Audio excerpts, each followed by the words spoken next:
Hello everyone, welcome back to my YouTube channel. I'm very happy this week to propose a session on interdisciplinarity and what is the best way, or if this is the right way, to integrate knowledge in lessons in classrooms. So a couple of differences between transdisciplinary, interdisciplinary projects. Let's go and focus into the integration of knowledge. And then before we start, the intention of this session is just to propose certain ideas, certain proposals, projects. How can we better integrate interdisciplinarity in our classrooms? One of the main issues that we will find definitely is the time.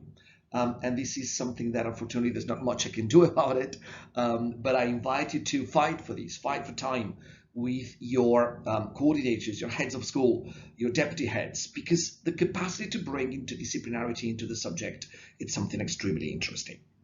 So first of all, let's try to use this picture and see how this picture shows us the necessity of interdisciplinarity, isn't it? We have a lot of different specialists or content-based or subject-specific people looking around this elephant, but looking at specific places, specific points, and none of them realizing what the whole picture is, what the whole animal is. And from one single perspective, it's impossible to give a solution to a problem, to a real life situation. So if we look, some of them think it's a rope, a wall, a fan, a spear, a snake, a tree, but at the end, none of them is able to put their understanding together. They're all blindfolded. If they were able to look at the whole idea, the whole phenomenon, probably by interdisciplinary connections, they will understand that this is actually an elephant. So this is the idea of interdisciplinarity. How can we bring together the knowledge from different subjects so they can be integrated for the students to understand a big, real problem as a whole? So just as an information, this is a list of universities that have already interdisciplinary project-based learning programs. So what we're talking about today is something innovative. It's something that educational systems are implementing because they realize the importance of the capacity the students have to integrate knowledge.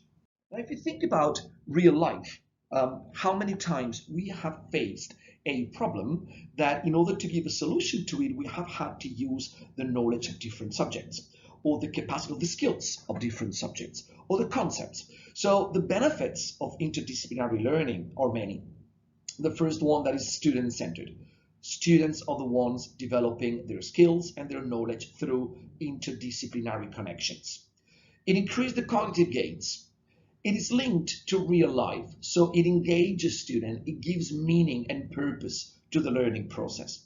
It develops skills such as critical thinking and mainly problem solving, because as we said before, to solve a problem, we'll have to think critically on how to use the knowledge of different subjects.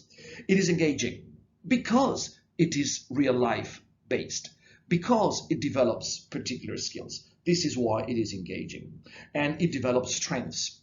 And at the end, it opened the door for the students to develop interest in a variety of content areas. So instead of focusing in one subject that students can think they're not very good at, by bringing the knowledge of other subjects, students will realize that they have the ability and the capacity to succeed in all subjects. So in real life, just a couple of examples.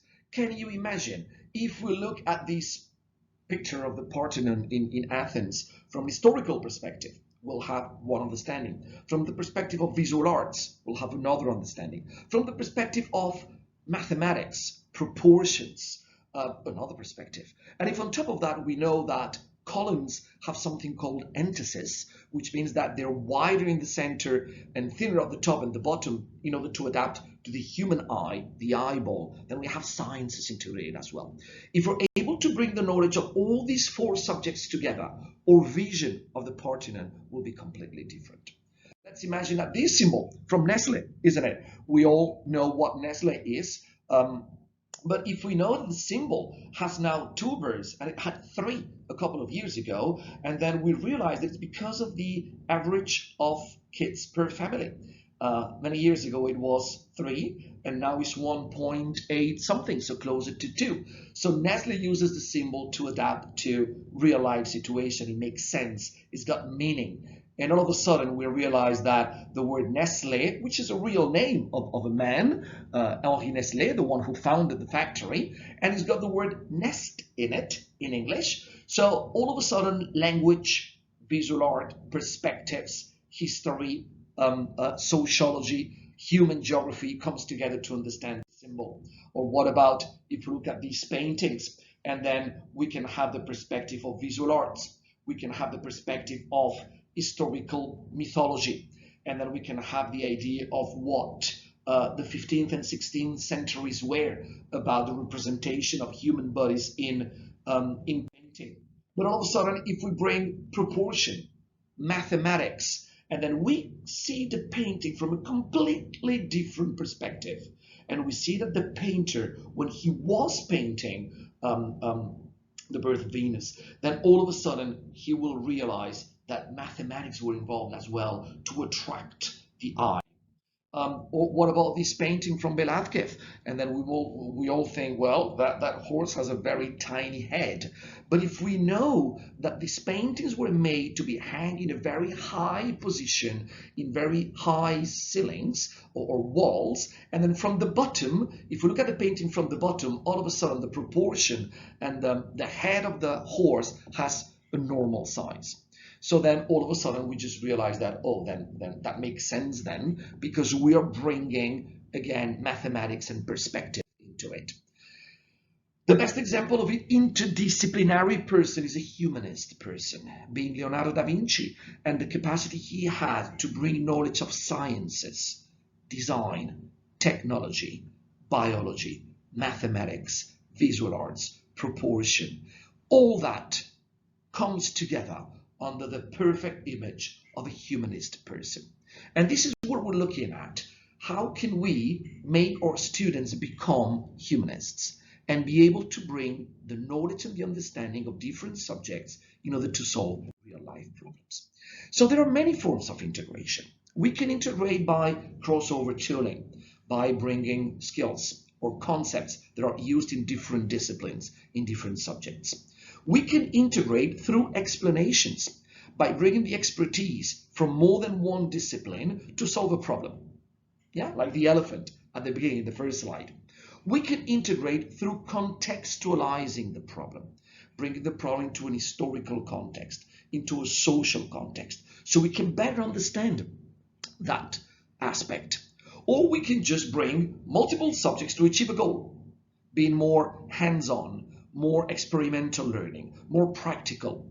Yeah, so these are different forms of integration that I invite you to investigate further and to practice in your lessons.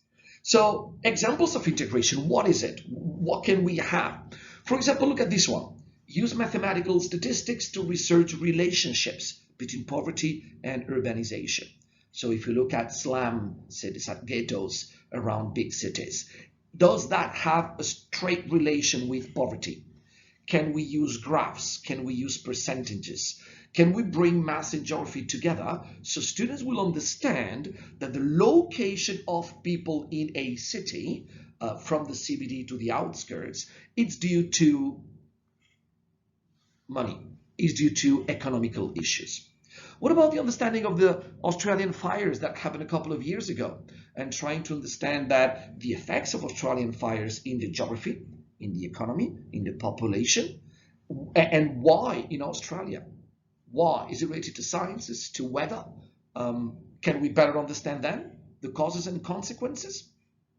Imagine if we go back in time a couple of months, and then we go back to the potential re-election of Trump in November. Was that possible? It was very close. Can we try to explain that through historical perspectives? Or what will be the consequences in history, in business? Can we use maths, sciences, design to explain that? Again, cause and consequences. Or maybe if we want the students to create an advertising campaign about water scarcity, or about the strategy behind the COVID-19 vaccinations. And can we then use sciences, maths? Can we use arts and design for the advertising campaign? So those are examples of interdisciplinarity. interdisciplinarity. But what we need to understand what it is not interdisciplinarity. In some schools, because two teachers talk about the same topic at the same time, they think that this is an interdisciplinary project.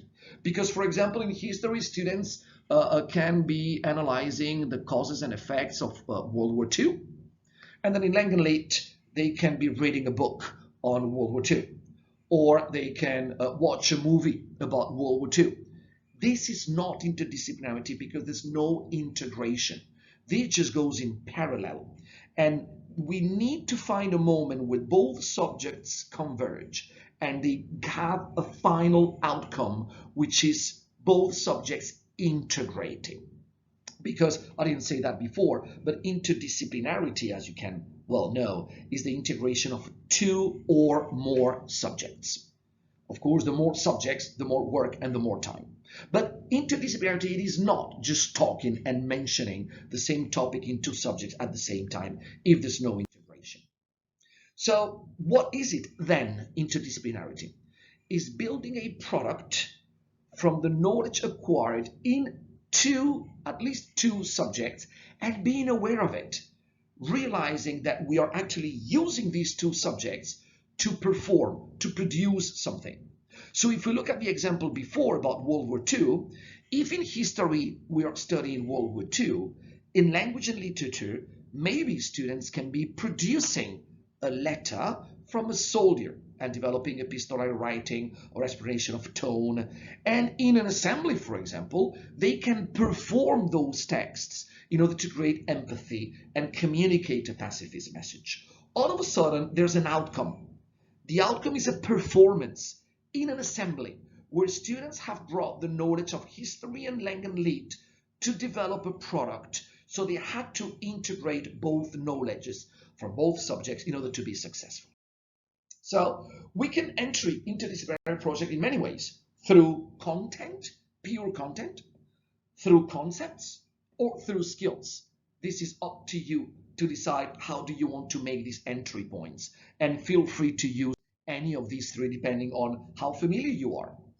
A brilliant interdisciplinary project that happens in the majority of the schools is the STEM activities. Yeah, and they can be about oil spills, stop motion animation videos, performance-based tasks. And if you don't know exactly what this is, I invite you to go and watch my session about performance-based tasks in this same channel.